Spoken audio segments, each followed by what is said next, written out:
¿Cómo conducir una empresa de 30 a 300 empleados sin morir en el intento? Empresarios, gerentes y especialistas aportan cada semana experiencias y análisis sobre un actor clave de la economía argentina. M de Medianas, con la conducción de la consultora Marianela Labate y el periodista Carlos Liaskovich, muestra soluciones y herramientas concretas para empresas que ya no son pequeñas, que se han profesionalizado y que quieren seguir creciendo de un modo sustentable. Los lunes, a las 14 horas, por Radio Cultura.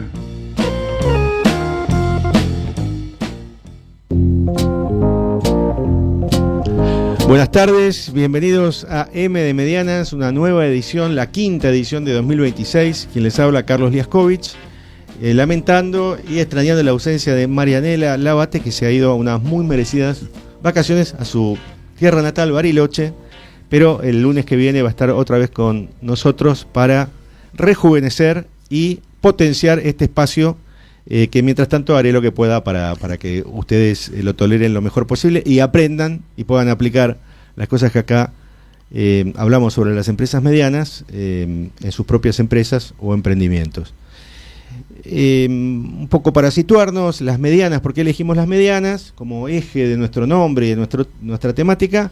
Porque entendemos que son las cenicientas de la sigla Pymes, porque las medianas que están más o menos entre 30, arrancan entre 30 empleados hasta 300 aproximadamente, tienen mucha capacidad de innovación, tienen mucha trayectoria, tienen equipos gerenciales formados, tienen inserción en la cadena de valor de grandes empresas, tienen las que son dirigidas al consumidor, tienen grandes marcas, muchas de ellas, exportan muchas medianas, y además porque representan una parte importante de la oferta de trabajo y del valor agregado. Aproximadamente se calcula que entre un 20 y 25% del trabajo privado formal en la Argentina es demandado por las medianas. Bien, dicho todo esto, vamos a conversar con nuestro invitado de hoy, nuestro entrevistado de hoy, Alfonso Bonfiglio. Bienvenido, Alfonso. Muchas gracias por estar en M de Medianas. Muchas gracias, Carlos. Un placer estar aquí. Lamento que no esté la juventud. La juventud, estamos dos silver. 12 personas con pelo diferente, vamos a decir, ¿no es cierto? Buenísimo, sí. Gracias. No, al contrario. Bueno, Alfonso hace rato que lo queríamos entrevistar en M de Medianas, porque Alfonso es el fundador, junto con dos socios, de Anclaflex. Y tanto la empresa como la historia de Alfonso es súper interesante. Hago una breve introducción para que estemos más o menos en la misma página. Anclaflex es una empresa del rubro de la construcción, hablando en términos amplios, se dedica al revestimiento, a los revestimientos, también está en el tema de pinturas y en otros productos vinculados a la industria de la construcción, y arrancó en 2001, producto de la unión de tres socios, Alfonso Bonfiglio, recordame los Ricardo nombres. Ricardo Flores y Pedro Guida.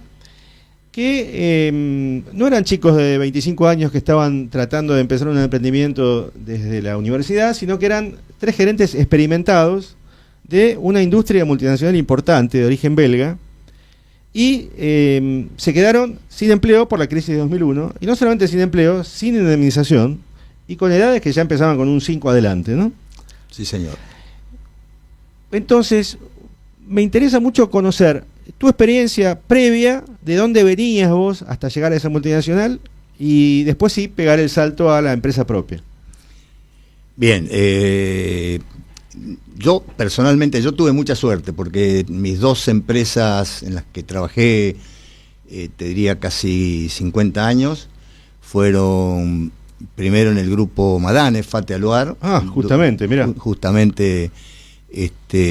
casi 20 años trabajé, nosotros le decíamos la escuelita porque realmente era en esa época era un aprender permanente. FATE era un laboratorio de empresa, digamos. Espectacular, espectacular cuando me tocó vivir ese momento, claro, porque sí, era el crecimiento genuino, haciendo cosas todos los días creciendo. Con mucha innovación, con mucha participación científico-técnica. Trajeron ¿no? las primeras computadoras, Sí.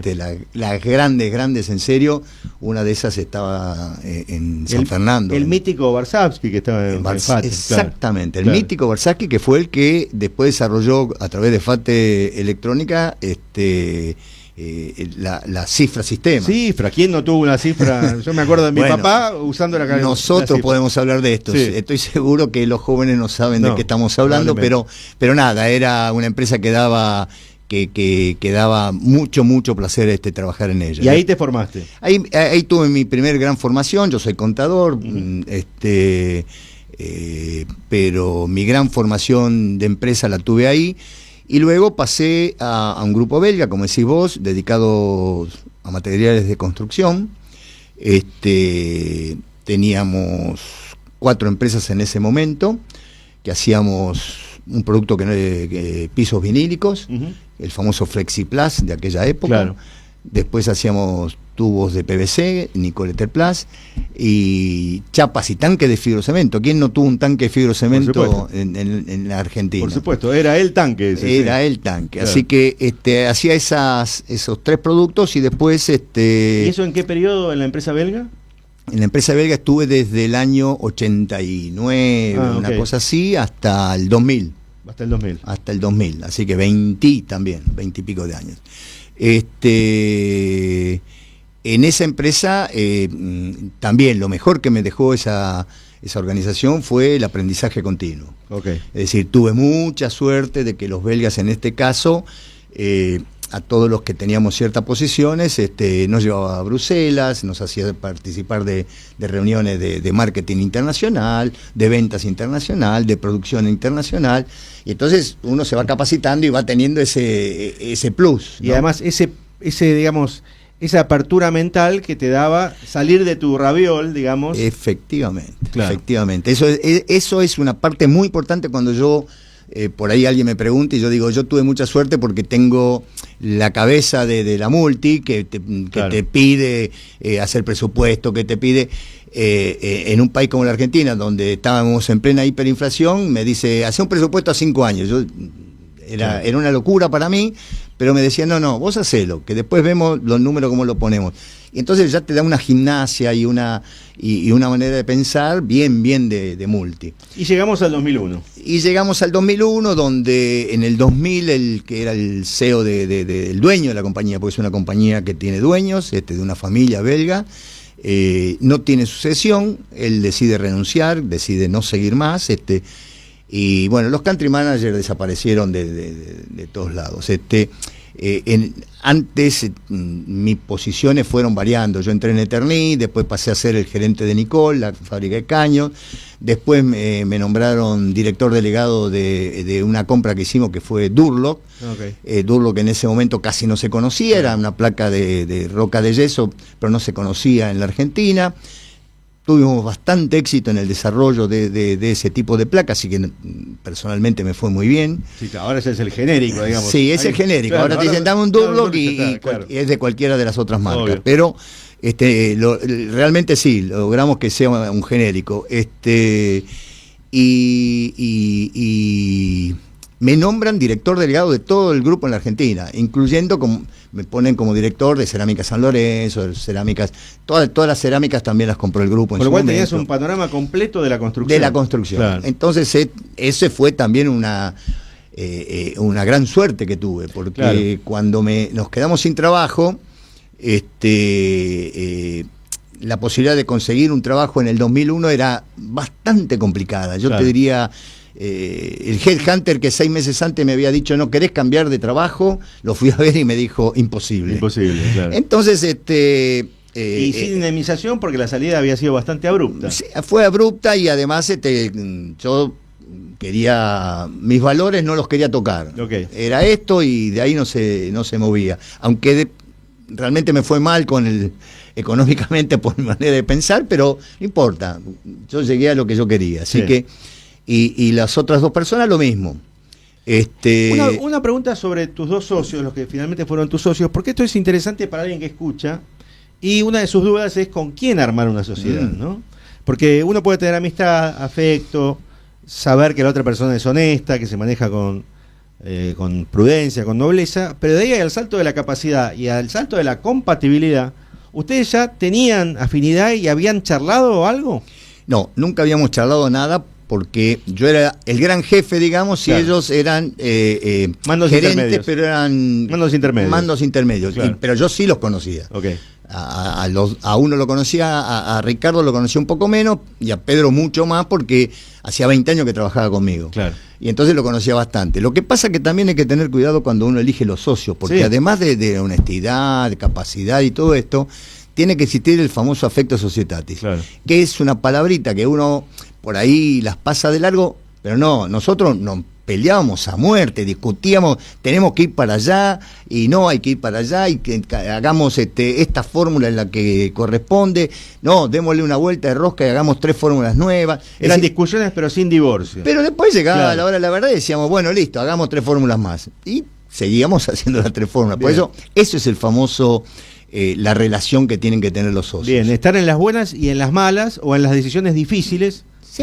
para tomar una decisión y seguirla, digamos, ¿no? Totalmente es así. Eso me interesaba mucho, un tema, y el otro es el aspecto de innovación, porque ustedes pegaron al mercado con una innovación que les permitió rápidamente avanzar. Sí, en realidad cuando nosotros arrancamos, y esto también es algo que recalco permanentemente, nosotros yo tenía 55 años, y entonces no fui emprendedor porque se me ocurrió, fui emprendedor por necesidad. Y entonces, ¿qué sabemos hacer? Y de lo que sabemos hacer, ¿cómo hacemos para lograr los objetivos que el primer día que nos juntamos y dijimos, che, ¿y si hacemos materiales de construcción y tomamos la decisión de hacerlo? Al día siguiente hice un presupuesto. Para eso te sirvió Efectivamente, aquella práctica de los para ver presupuestos en la cuántos Claro. meses íbamos a pasar hasta que por ahí llegáramos a un punto de equilibrio. Bien. Es decir, cuántos baldes de este producto teníamos que vender o cuántos de metros de otras cosas teníamos que vender. Y ahí, por lo que sé, por lo que he leído, ustedes vieron, bueno, qué estaba faltando en el mercado. Porque Sí, esa es la parte que vos decís de innovación. En la Argentina, una cosa que también es increíble que haya pasado, pero pasó, el 50% de la masilla para placas de roca de yeso era importado. 50%. 50%. Eso es producto de la apertura importadora y del dólar barato de los 90, ¿no? Supongo que había Algo de eso. Un poco de todo. Ok. Es decir, yo no te sabría decir cuánto de uno, cuánto de otro, pero había un poco de todo. La sumatoria de todo eso hacía que un balde que trae agua y nada de mucho valor llegara a la Argentina, 50%. Pero una cosa era importante, era muy buena calidad. Nosotros en ese momento teníamos distintas masillas para placa de roca de yeso que eran buenas, pero estas tenían una cremosidad distinta, pegaba mejor, es decir, un resultado. Vos ibas a hablar con los instaladores y te decían, no, como esta no hay, yo decía, yo te llevo, mirá que esta es buenísima y qué sé yo, y no, como esta no hay, qué sé yo. Entonces, ahí viene el tema de la innovación. No nos quedó más remedio que decir, listo, hagamos, elijamos cuál es la que más se vende de esta importada, que es la más apreciada por los instaladores, y tratemos de ir a esa fórmula. Y que por supuesto la importada con la devaluación pasó a valer 4 veces más. Bueno, ese era algo que aprendí también decíamos, el 1 a 1, ¿cuánto tiempo más va a durar? Claro. Entonces tenemos que ir hacia esto, porque realmente fuimos hacia esto pensando en lo que iba a pasar. Claro. Armaron un escenario. Esta es la verdad. Nosotros Claro. decíamos, ¿cuánto más? En algún momento se tiene que dar de que vaya de 1 a 1.30, 1.50, entonces deja de entrar. Claro. Cuando dejen de entrar, nosotros tenemos que ser la oferta. Entiendo. Y para eso trabajamos durante varios meses, bien complejos. Llegamos a X22, X1, X2, X3, hasta X22. Y X22, ¿qué quiere decir? El número de desarrollos. de desarrollo. El X1 fue la primera fórmula que hicimos, Claro. para tratar de llegar a esa fórmula que para nosotros era la mejor. Pero no salían al mercado con eso. No salíamos al mercado, se la probábamos, claro, se las hacíamos probar a los instaladores. Era de laboratorio, digamos. Era de laboratorio. Claro. Entonces contratamos una persona de laboratorio. Los inicios son muy difíciles. Sí, claro, también claro. Todos tienen que aprender. Nosotros empezamos con una maquinita amasadora de pan y un obrero. Y 30 metros cuadrados. 30 metros cuadrados y un chico que venía de laboratorio, que lo conocíamos de FADEMAC, y que nos venía 3 veces por semana. Claro. Entonces, muy difícil. Sí. Ustedes venían de grandes despachos con secretarias, con aviones ejecutiva, etcétera, ¿no? Claro, así era la cosa. Con lo cual había que pegar un salto y bancársela, ¿no? Y había que acomodarse. Sí. Había que a muchos les cuesta más, pero a la larga te acomodás. Claro. Nosotros realmente nos acomodamos rápidamente. Cuando llegamos al X22, se la llevamos a distintos amigos míos que las probaron y nos dijeron: muy buena, esta es la masilla, ok, qué sé yo. Estábamos en el mercado y la llamábamos X22. Y un amigo me dice: es una alarma, no es una. No le podés poner. Es verdad, sí. Es una alarma, me dice, no le podés poner. Entonces empezamos a buscar qué nombre le poníamos. Entonces le pusimos Ancla Plus, y salimos como una cosa distinta, mejor de la masilla que estaba en la calle en ese momento. Y al poco tiempo pasa esto de 1 a 1 a 1.40 o a 2 o a 3 y bueno, eso nos generó una rápida posibilidad de insertarnos muy rápidamente en el mercado.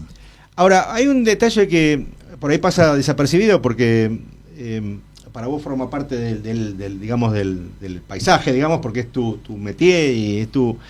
Pero vos mencionás muchas veces el tema de los instaladores. Es decir, vos no le vendés al público, o difícilmente le vendas al público. Puede ser que alguna gente en el ICI vaya y compre, pero en general tu comprador y tu recomendador es el instalador. Y ahí supongo que ustedes tenían muy desarrollado ese canal, ¿no?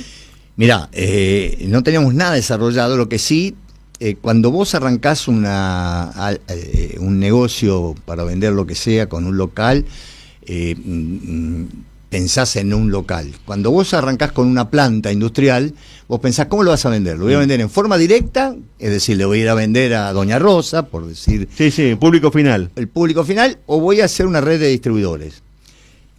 Nosotros tomamos varias decisiones cuando arrancamos de qué tipo de empresa queríamos, que también te lo da la multi, esto claro, de qué hacer. Por ejemplo, nosotros dijimos, no somos una empresa, somos una empresa de triple impacto, porque no queremos dañar el medio ambiente, entonces no hacemos nada que no sea el agua.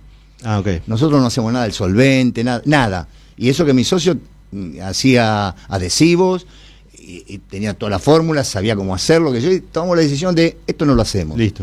Con los distribuidores lo mismo. Cuando estamos un año en la calle, hicimos una primera reunión con los 20, 30, 40 distribuidores, entre comillas, porque eran más que distribuidores, era gente que decía que nos iba a comprar.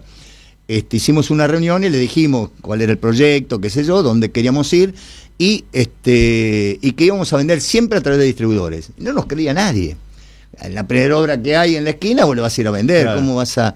Y nosotros dijimos, nosotros vamos a vender a través de distribuidores. Y realmente armamos una red de distribuidores espectacularmente buena. No buena, espectacularmente buena. ¿Y cómo se eligieron mutuamente? ¿Cómo sabías si un distribuidor era bueno y cómo...? Lo que ocurre es que ahí sí teníamos bastante experiencia. Yo tenía mucha experiencia porque yo había sido el gerente de Nicole Eterplast. Nicole Eterplast es era una empresa de tubos plásticos y yo fui el responsable de crearla en la Argentina. Ah, correcto. Entonces los belgas me dan a mí, me dicen, nosotros acá hacemos caños de fibrocemento, pero no hacemos tubos plásticos. Y entonces me dicen, bueno, listo, vamos a asociarnos con Nicole Francia. Nosotros éramos Eternit Bélgica, nos vamos a asociar con Nicole Francia, que ellos tienen know-how de plástico, porque Eternit no tenía know-how de plástico, y vos vas a ser responsable del desarrollo. Bien. Entonces, bueno, fui a Francia, fui a ver que era una fábrica de caños de PVC o accesorios de PVC, y después había que hacer la red de distribuidores de Nicole, con la ventaja que atrás mío había una multinacional, Claro. de que traje un stock importado para mostrar qué tipo de producto íbamos a hacer. Entonces me fue más fácil, bastante más fácil que de salir a decir, che, tengo esta masilla que se llama Ancla, y que es buenísima, comprame. Esta es bastante más difícil, Claro. pero sí tenía el entrenamiento. Sí, entiendo. Entonces tenía un montón de gente amiga que estaba en la construcción, que vendía Durlock, y yo los iba a ver y le decía, comprale a Durlock, pero comprame el 20% a mí. Y algunos te compraban, otros no, otros más o menos, y así arrancamos. Y después nos fuimos queriendo, porque esto es así. Nosotros demostramos que venían amigos míos que estaban haciendo en Puerto Madero un edificio y me venían a comprar, y yo les decía, yo no te puedo vender, yo te voy a decir qué y con quién o cómo, pero no te voy a vender. Te van Es a decir, vender mantuvieron la disciplina de solamente los efectivamente. distribuidores. Entonces eso fue muy apreciado por los distribuidores. Claro. Después aparecieron otras fábricas en la Argentina, como Nauf o Placo en su momento también, y ellos mismos decían, la masilla de Ancla es muy buena, entonces nosotros, entre las cosas que nosotros decíamos cuando arrancamos, no vamos a hacer una empresa que vamos a hacer toda el agua, vamos a vender siempre a través de distribuidores. La calidad es una cosa que no la resignamos nunca. Okay. Nunca. ¿Nos podemos equivocar en algo? Sí. Es decir, ustedes tenían muy claro un concepto que es la reputación. Efectivamente. Con el canal, con la calidad, es decir, con diferentes aspectos que sabían que por ese camino era más largo, pero era más sólido. Sí, y fue muy bueno el tema de decir, somos una empresa de triple impacto, porque las empresas de triple impacto son empresas que primero tienen que ganar plata, porque si no, no existen.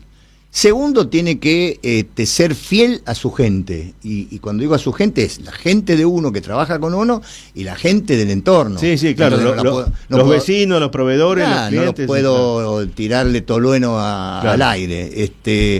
Y después el cómo ayudo a terceros. Claro. Nosotros tenemos muy incorporado ese tema. Muy incorporado. Hay un aspecto que me interesa mucho, que ustedes han desarrollado un programa de capacitación que, según he leído, ya capacitó a 15.000 personas. Sí. Esto te pregunto si une la necesidad con la virtud, porque probablemente no hayan encontrado en el mercado mucha gente capaz para aplicar sus propios desarrollos, sus propios productos. Entonces, capacitando a gente que lo necesita, tal vez además ustedes consiguen mano de obra capacitada, ¿no? Sí, hay un poco de todo. Okay. Nosotros, esto no es novedoso. Cuando yo comencé con Durlock, había muy poca experiencia de cómo colocar placa de roca de yeso. Entonces, en cualquier parte del mundo que iba, miraba cómo hacían, y a pesar de que hacía muchos años que colocaban placa, había una escuelita Bien. de capacitación. Entonces yo formaba la escuelita de capacitación acá en la Argentina, permanente. Bien. Cuando comenzamos con esto, seguimos por dos motivos. Primero, por la capacitación permanente. Segundo, es una manera de retribuir. Fidelizar al Claro. cliente. Entonces, Okay. a nuestros distribuidores les decíamos, hace un curso de capacitación, porque invitás a los instaladores y le enseñamos cosas, Claro. le enseñamos pequeños detalles que tienen que tener en cuenta. Y retribuís con algo que no es plata, pero que es formación y que es capacidad. Y después le dimos una vuelta de torca y nos damos cuenta, cuando salimos con el pintura y salimos con revestimientos, nos dimos que puede ser una salida laboral, como yo les digo ahora, últimamente a los chicos que dan los cursos de capacitación, les digo, cuando dan los cursos, además díganle, acá no va a venir inteligencia artificial que te saque trabajo, porque el revestimiento lo vas a colocar siempre vos. Me arruinaste una de las últimas preguntas. Porque, claro, la inteligencia artificial que todo lo invade, digo, ¿cómo me instala un inodoro? ¿Cómo me instala un piso de cocina, digamos? ¿Cómo hace la inteligencia artificial para hacer revestimiento? Entonces le digo, cuando terminen el curso y terminen todo, díganle, acá no te va a venir nunca una inteligencia artificial a jorobarte. Así que me gustó esa... Está muy bien. Para la segunda parte, ahora vamos a hacer una pequeña pauta. Te dejo picando una pregunta que a muchos seguramente les va a interesar, que parte de un dato. El único que se incorporó a la empresa de los familiares de los tres fundadores ha sido tu hijo, porque ya venía trabajando en la empresa. Entonces, ¿cómo fue el procedimiento? ¿Cómo fue ese proceso de quién entra y quién no dentro de las familias y qué implicó esto y qué instrumentos usaron para hacerlo. Pero bueno, eso lo dejamos para la segunda parte de la muy interesante conversación que estamos teniendo con Alfonso Bonfiglio, uno de los cofundadores de Anclaflex. 3 escritores se reúnen para tratar en vivo y con amenidad temas trascendentes de la vida, ideas, pensamientos y reflexiones, con Jorge Giorno, Antonio Laceras y Daniel Ripoll, todos los lunes a las 15 por Radio Cultura.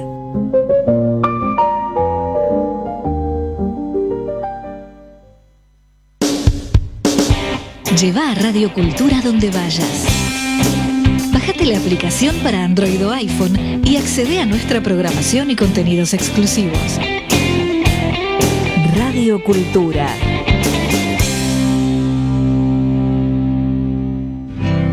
Todos los martes, Fernando Estrada te acompaña en un recorrido por los valores del campo. Martes, 19 horas, por Radio Cultura.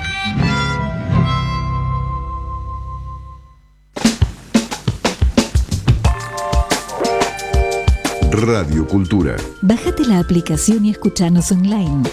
Radio Cultura para iPhone, disponible en App Store.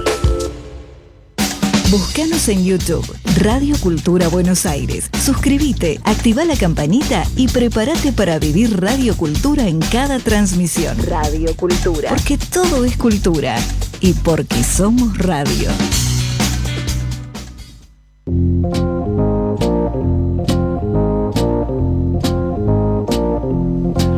Bien, retomamos con Alfonso Bonfiglio, uno de los fundadores de Anclaflex, y la pregunta que había quedado picando era, bueno, ¿qué pasó con la incorporación solamente de tu hijo en la empresa y qué hicieron los otros 2 socios y en general en la empresa respecto de la incorporación de familiares cuando fue el relevo, ¿no? Antes de hablar del relevo en sí, nosotros nos propusimos tener un protocolo. Un protocolo familiar. Un protocolo familiar, un acuerdo de socios, la sumatoria de esas cosas fundamentalmente. Bien. Y entonces ahí dijimos, vamos a hacer que la única persona de la familia que va a estar en Ancla es Emiliano, porque Emiliano terminó el secundario y se vino a trabajar con nosotros. Entonces estaba Ricardo, Emiliano y yo como en administración. Emiliano es tu hijo. Emiliano es mi hijo. Sí. Entonces, y empezó a aprender a mamar lo que era Ancla, porque además a Ricardo Flores le gustaba mucho el tema del fierrerío, la técnica, y qué sé yo. Y a Emiliano le gusta mucho eso. Entonces estaba más con Ricardo que conmigo. Y ahí yo manejaba la parte de administración y la parte de comercial. Entonces, y mamaba un poco. Bueno, hay que ir a ver este distribuidor, vamos juntos. Yo lo llevaba. Entonces, vamos a ver una máquina que podríamos comprar y que se lleva un chatarrero, porque nosotros empezamos comprando máquinas a chatarrero y lo acompañaba Ricardo. Fuimos creciendo y en un momento determinado fue Ricardo el que me dice a mí, nosotros deberíamos ver cómo hacemos para que, habíamos hecho ya el protocolo, que el único era Emiliano y qué sé yo. Y le podemos ceder a Emiliano que sea el gerente general. Okay. Entonces, yo le dije, bueno, si te parece bien, hicimos un listado de cosas que debía hacer Emiliano antes de que lo nombráramos. Por ejemplo, él estaba estudiando para contador, pero daba una materia por año, una materia cada 6 meses, total, no le calentaba mucho y iba tirando. Claro. Entonces le dijimos, mirá, entre las cosas que tenemos que hacer es primero te tenés que recibir, porque si no te recibís no te vamos a dar la llave. Y después le dimos una serie de cosas, pero hubo 2 o 3 que fueron fundamentales. Una, para mí fundamental, fue, una vez que te demos la llave, te vamos a dar la llave, pero eso implica que vos generes tu propio equipo de trabajo. ¿Por qué? Porque los gerentes que teníamos nosotros o reportaban a Ricardo Flores o reportaban a mí. La cadena de lealtades era así. Y eran amigos míos que habían sido gerentes míos en otras empresas. Y veteranos. A punto de jubilarse todos. Claro. O con edad ya de jubilarse todos. Claro. Y entonces, Emiliano, vos vas a tener que armar tu grupo. Emiliano tenía 30 y tenía que armar su grupo de 30. Claro. Porque nosotros además sabíamos que nosotros empujábamos, pero si formábamos un buen grupo con los de 30, seguro que nos iba a empujar para arriba. Claro.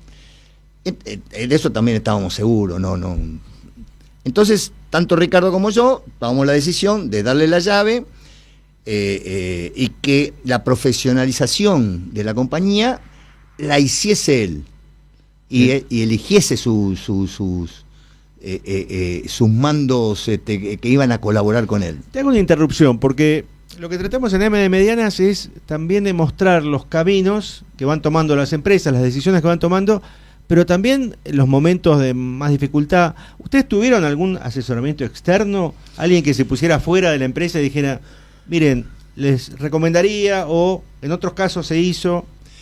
Bueno, yo no te comenté al principio, pero en el 2001, cuando arrancamos Ancla Flex, en ese momento, junto con Alejo Cantón, arrancamos otro emprendimiento que se llamaba Tech y que ahora se llama Vistas. Ah. Y yo era... vos arrancaste con Vistas. Sí. Ah, no sabía eso. Sí, okay. sí. Pensé que te habías incorporado después. No, okay. no, en ese momento, cuando arrancó, que se llamaba Tech y después se llamó Vistas, así que toda la capacitación que nosotros recibíamos de Vistas en Estados Unidos y qué sé yo la tenía incorporada. Claro. Tanto es así que cuando yo le digo a Alejo, listo, yo me hago cargo de Vistas, porque Alejo se iba a ir a Estados Unidos, entonces yo digo, yo me hago cargo de Vistas, hablé con mi socio Ricardo Flores, los únicos que trabajábamos en Ancla éramos Ricardo y yo, porque Pedro estaba fuera, en otra, tenía una función de gerente general en otra empresa, entonces no participó en la parte de trabajo del día a día. Okay. Entonces le digo a Ricardo, mirá, vamos a quedarnos haciendo lo que hacemos, pero el gerente general de Ancla vas a ser vos. Y por supuesto vas a ganar, vamos a ver cuánto, más que yo y demás, pero siempre y cuando vos aceptes entrar en Vistas. Tenés que entrar en un grupo, ¿por qué? Porque te va a ayudar a pensar a vos. Bien. Que es distinto a lo que yo puedo llegar a pensar y entonces nos va a permitir fluir más. Bien. Son estas cosas que uno aprende y que después cuando llega a cómo las incorpora a mi empresa. Con lo cual tu recomendación, haciendo una especie de síntesis de esto último, es interesante tener ayuda externa, pero es muy importante compartir las experiencias con otros gerentes generales y fundadores para tener su visión, aunque, como es Vistas, de diferentes sectores, ¿no? Totalmente de acuerdo con eso, porque te da una posibilidad de... yo hablo que Vistas es un aprendizaje permanente, la escuelita del aprendizaje permanente. Soy un fanático. Y además con un nivel de sinceridad y de apertura bastante alto por parte de él. Muy alto. Claro. No puede no haber sinceridad, apertura y confidencialidad, ¿no? Claro, lógico. Son cosas que lo que está dentro del grupo, termina en el grupo. Lo que pasa en Las Vegas, queda en Las Vegas. Es exactamente así. Yo tengo mi grupo, dentro de 2 meses cumple 25 años. Mirá. Mi grupo. Y tengo hasta miembros fundadores. Bien. Dentro del grupo. Y se han conocido cosas difíciles y que entre todos tratamos de solucionarlas. Claro. Eso te hace aprender a vos. Entonces, llevado a Ancla,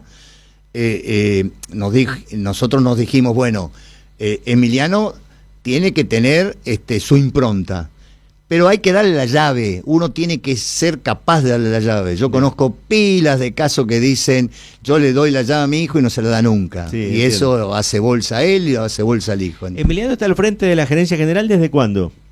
Desde ya hace, qué sé yo, debe hacer como 8 años. 8 años. Por lo menos. No sé si vos estás al tanto, supongo que algo sí, porque obviamente vos seguís siendo director de la empresa y sí. Estás en permanente contacto con él y con el resto de los gerentes, pero a lo que te voy a preguntar es para algo muy concreto. ¿Cómo forman equipo gerencial siendo una empresa mediana y compitiendo contra grandes monstruos que pagan más, ofrecen carrera?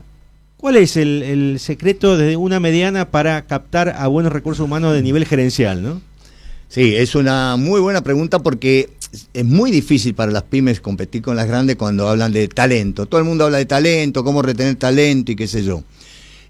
Yo, si alguien me pregunta cuál es el mejor equipo gerencial que yo conozco, el mío de Ancla de hoy. Okay. No tengo ninguna duda de eso. Son fenómenos los pibes.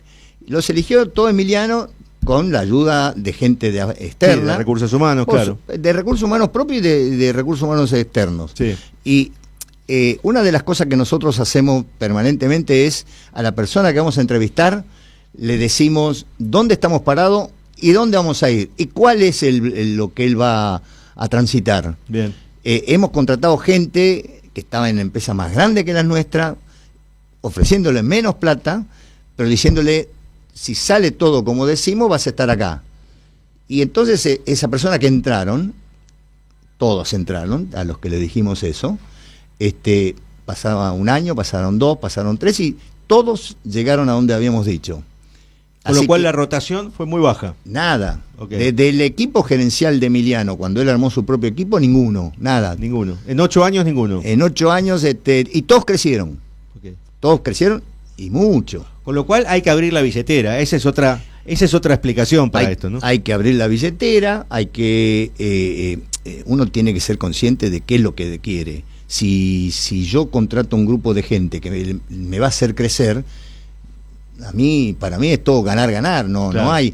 Y otra cosa muy, muy importante que nos pasó a nosotros fue la pandemia. Ah, sí, ok. Nosotros, sí, algo leí, pero me parece que para ustedes fue un salto muy importante. Claro, pero para nosotros, imagínate que nos tocase a Ricardo y a mí la pandemia y teníamos que salir a la calle. Una locura. Los chicos salieron a la calle y al día siguiente estaban ya en la calle y vendiendo, fabricando y cuando nos hicieron necesarios porque le vendíamos a las ferreterías y demás, ya con todos los cuidados que tenía que tener. Nosotros por suerte casi no tuvimos, hacíamos nuestros propios productos con alcohol y demás, que repartíamos entre toda la gente, los cuidados. Nuestra empresa es una empresa que desde el primer día le damos de comer a la gente. Ah, mira. Nosotros tenemos, lo primero que hacemos cada vez que nos mudamos como 8 o 9 veces. Ahora estamos en una planta de ya hace unos cuantos años, en un polo industrial, pero lo primero que hacemos es el comedor. Servicios. El comedor y el vestuario. Claro. Son las dos cosas que nosotros hacemos en nuestra fábrica. Hablando de la última mudanza, tuvimos aquí el programa anterior a un representante de un parque industrial. ¿Cómo eligieron ustedes el parque industrial de General Rodríguez? Porque es una especie de casting. ¿Qué miran? ¿Qué no miran? No, realmente llegamos a ese parque industrial por la insistencia del intendente de ese momento. Ah, acá. Ah, mira. Sí. Mira. Insistencia y beneficios, obviamente. Sí, pero él venía y nos decía, no, ustedes tienen que venir allá porque en General Rodríguez se va a abrir un polo industrial que es muy importante. Nosotros estábamos en Moreno en ese momento. Ah, estaban más o menos en la zona. Estábamos claro. en la zona. Entonces estábamos buscando lugar donde mudarnos, más grande, qué sé yo. Y fuimos al Parque Industrial de General Rodríguez. No había un predio que nosotros buscábamos 2 hectáreas en ese momento. No había un predio de 2 hectáreas. Y entonces él insistió. Una noche vino a buscarnos de noche.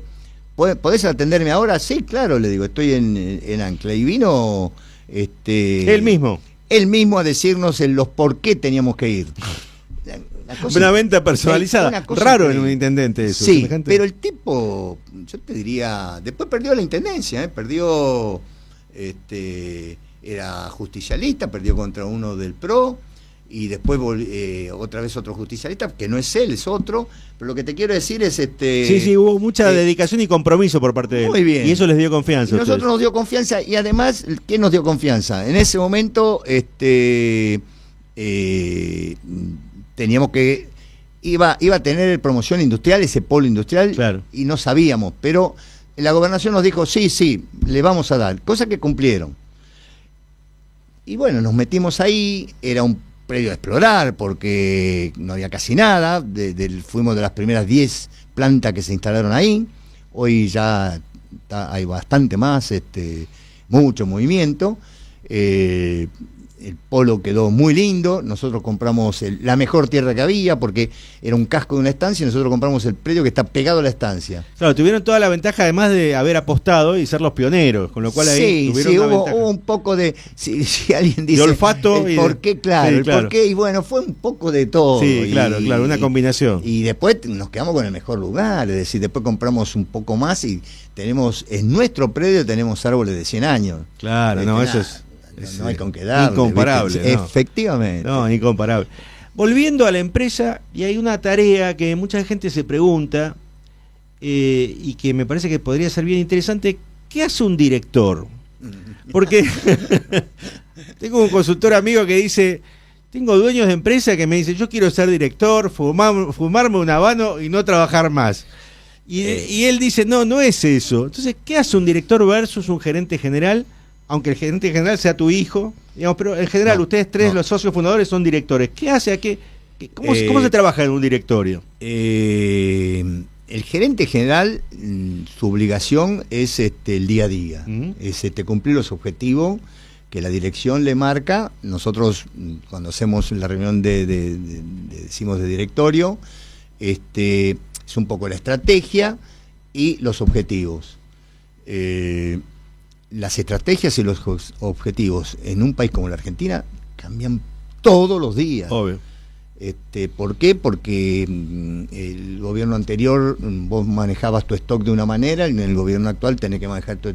Y si no cambias el chip rápidamente, lona. Acá no hay término medio. Claro, sí, no es que perdés el 10%, podés perder el 50%. Claro, podés perder mucho.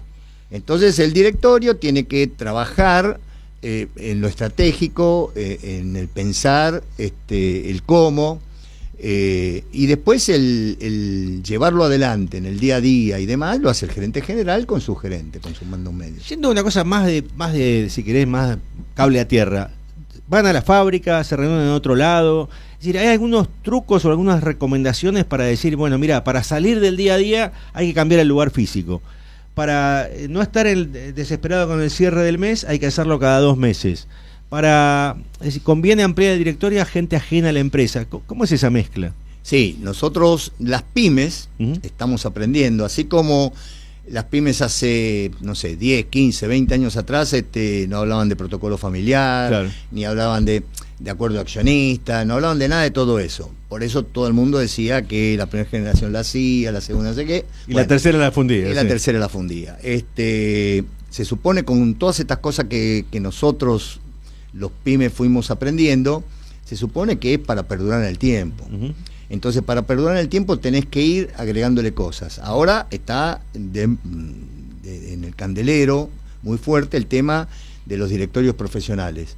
Y yo soy un fanático de eso. Bien. Es decir, yo, en nuestra empresa, de hecho, tenemos 2 personas de afuera que nos ayudan a pensar. Bien. Personalmente yo voy, pero yo lo hago por placer mío. Voy 2 veces por semana a la fábrica, me reúno en las reuniones de gerente, me meto en las reuniones de gerente, trato de no opinar porque si no estaría... Claro, superponiendo tareas con aunque de vez en cuando digo yo creo que, claro, y creo que me escuchan. Así que, pero vuelvo a repetirte, lo hago porque... a mí me causa placer el ir a la fábrica y estar ahí, pero si no, con una vez por mes que se reúna y teniendo una mirada de alguien, por lo menos uno de afuera que me mire y me ayuda a pensar de otra manera, porque si no estamos siempre somos los mismos los que estamos dando, claro, lógico. No está mal. Okay. Y hoy hay toda una tendencia que las pymes y como decís vos, la M de la pyme, ya empieza a incorporar ese tipo de soluciones y está bueno, está bueno que lo pensemos. Bien, porque siempre una de las preguntas es ¿qué indicadores mirar desde el directorio a diferencia del gerente general, ¿no? Indicadores que tienen que ver más con el patrimonio, con la solidez financiera, con las inversiones a largo plazo, versus el día a día que tiene que mirar ventas, tiene que mirar costos de insumos, etcétera, ¿no? En nuestro caso particular, y un poco porque el gerente general es mi hijo y además es accionista, él tiene un porcentaje, entonces él mira un poco lo que a nosotros más nos interesa, claro, miramos el largo plazo. De hecho, si nosotros los viejos dijésemos, bueno, ya estamos acá, este año ganamos tanta plata, sí, no repartimos nada, repartimos todo, nos llevamos todo y no invertimos. Esta es una empresa que invierte permanentemente desde que arrancó, invierte permanentemente. Hoy estamos en un proyecto de hacer un nuevo galpón de 5.000 metros, una locura total, en Argentina, hoy, y con socios veteranos. Ahí va otra pregunta, le vas tachando en el tintero y viene muy bien. El sector de la construcción, digamos, junto con el textil, probablemente es el que más lágrimas ha venido derramando en los últimos 2 años, por virtudes, por defectos propios, pero también por la situación general que está, no vamos a descubrir nada, la demanda muy achicada, la competencia contra insumos externos, contra, en el caso de la ropa, por supuesto, la ropa terminada. Pero ¿cómo hacen ustedes en el sector de la construcción para crecer tanto, expandirse, proyectar inversiones cuando hay tanta crisis en el sector? ¿Cómo la eludieron y cuál sería tu recomendación? Bueno, nosotros en particular, no sé si por ahí esta recomendación le puede servir a todos, pero lo primero que hicimos fue, cuando hubo elecciones, dijimos, cambiemos el chip hoy, el día de las elecciones, no cuando asumió el nuevo gobierno, en octubre. Estamos hablando de 2023, ¿no? Cambiar el chip significaba qué stock queremos tener cuando el 1 de enero. Okay. Y pues ya no podemos tener el stock que teníamos, es decir, lo que nosotros tratamos de percibir es para dónde va a ir el mercado, para dónde va a ir la economía. Y entonces en ese momento había que tener mucho stock, porque con inflación y con stock vos ganás plata aunque vendas más o menos. Con alta inflación te conviene tener alto stock. Sí. Bueno, en ese momento se terminó eso. Entonces, ¿cómo va a ser? Al revés. Claro. Cuanto más stock tenés, antes tenés ganancia por tenencia, ahora vas a tener pérdida por tenencia. Claro. Entonces, tratemos de tener la menor pérdida. ¿Vas a tener pérdida? Seguro que sí. Nosotros tuvimos, y mucha. A pesar de que te estoy diciendo que lo vimos, que somos unos vivos barros, igual tuvimos pérdida por tenencia. Eso es lo primero. Lo segundo es, ¿qué podemos hacer? ¿Qué producto podemos agregar? ¿Qué cosa podemos innovar? ¿Y cómo hacemos para ser eficientes? Nosotros hace 3 años que venimos trabajando en que queremos ser lo más eficiente del mercado, en todo lo que hacemos. Todas las inversiones de los últimos 3 años fueron todas para ser lo más eficiente del mercado. Esta nueva, que es el galpón nuevo, es parece mentira, pero es para eficiencia también, porque nosotros hoy el galpón que tenemos de materia prima y producto terminado no nos permite ser eficientes en cuanto al movimiento de los materiales. Efectivamente. Claro. Entonces hay que hacerlo sí o sí, pero eso es siempre pensando en la eficiencia. ¿Y cómo hacemos para bajar los costos? Nosotros, subió el gobierno, las nuevas reglas eran X, Sí. Nosotros aumentamos la lista de precios para mantener lo que correspondía, de margen que pensábamos que era correcto, y estuvimos 1 año y medio sin tocar los precios. 1 año y medio sin tocar los precios. Para poder hacer eso, te tenés que dar vuelta y lograr que tus proveedores te bajen todos los precios a los niveles que vos necesitás para poder mantener la lista de esa. Y lo hicimos. Y la competencia obviamente no pudo hacer eso. Algunos lo hicieron, otros no. Nosotros teníamos proveedores que nos decían, no, bueno, pues entonces yo tengo que importar la materia prima. Sí, si no, no podés seguir.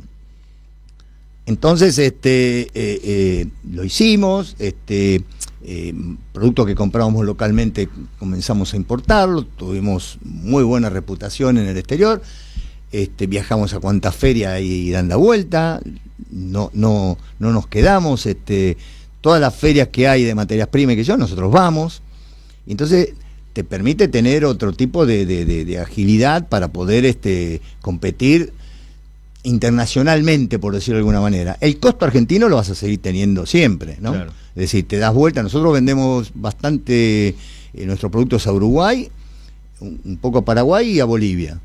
Y para poder venderle a Uruguay, tenés que ser competitivo, porque en Uruguay es un mercado muy abierto, no es como el argentino. Ellos son muy abiertos. Nosotros competimos en la masita que vendemos a Uruguay, competimos con gente que fabrica en Uruguay, con gente que va de la Argentina, pero con gente que viene de México. Claro. ¿Cómo toma la decisión de exportar? Fue una decisión, porque a veces se toma la decisión de exportar como un saldo de lo que queda sin venderse acá. Y cuando eso ocurre, a veces se discontinúa, ¿Cómo fue la decisión, digamos? ¿Algo estratégico? ¿Determinaron un determinado porcentaje? Sí, nosotros cuando tomamos la decisión siempre tuvimos la idea de ir a a los países limítrofes. Estos son productos, los productos de la construcción en líneas generales es muy difícil tener competencia de afuera. Claro. Pues algo, un zafarrancho, Claro. el flete mismo te come. El Claro. flete te mata. Claro. Entonces, pero a los países limítrofes te jugás una ficha que podés hacerlo. Claro. Entonces fuimos, testeamos, de hecho estamos testeando ahora Chile, Correcto. que hasta hace poco no podíamos, ahora parece que podemos, pero Uruguay siempre dijimos, sí, acá podemos estar, y realmente nos fue muy bien. Yo conocía casi todos los grandes colocadores de productos allá, así que los fuimos a ver personalmente, con lo que te cuesta ser un distribuidor, Claro. y un distribuidor en el exterior. Claro. Pero bueno, empezamos y siempre fue alrededor del 10% de nuestra producción, Perfecto. y hoy sigue siendo, ¿eh? Perfecto. Eso es interesante porque siempre la exportación es vista, siempre digo, muchas veces como una suerte de residual dentro de lo que es la... Y eso puede generar decisiones internas difíciles, ¿no? Bueno, pero si haces eso, lo más probable es que te pase esto que decís vos. Cuando tenés el residual lo vendés, cuando no lo tenés no lo vendés, entonces discontinuás el cliente del otro lado, te recibe hoy porque puede ser interesante una oferta en un momento. Nosotros no es el caso. Para nosotros Uruguay, cuando nos metimos, o Bolivia, cuando nos metimos, estos eran clientes, como si estuvieran acá en la Argentina, entonces había que atenderlo de la misma manera. Bien. Nuestra gente los visitaba, hacíamos cursos de capacitación. Nosotros, nuestra escuelita de capacitación que vos mencionaste sigue estando más vigente que nunca.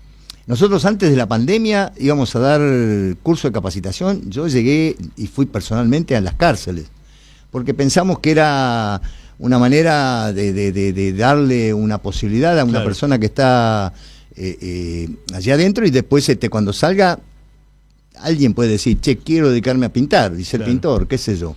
Después de la pandemia, la verdad no lo hicimos más, pero hasta ese momento íbamos. Claro, entiendo.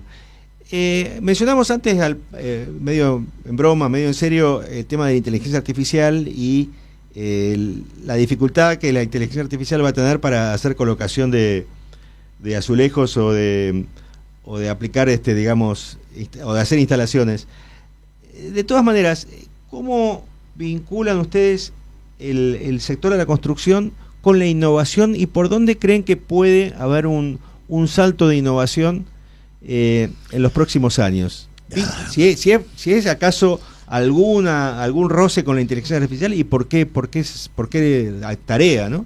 Mira, nosotros, personalmente yo, desde hace muchísimo tiempo, trato de ver las cosas, innovar dentro de los materiales de construcción.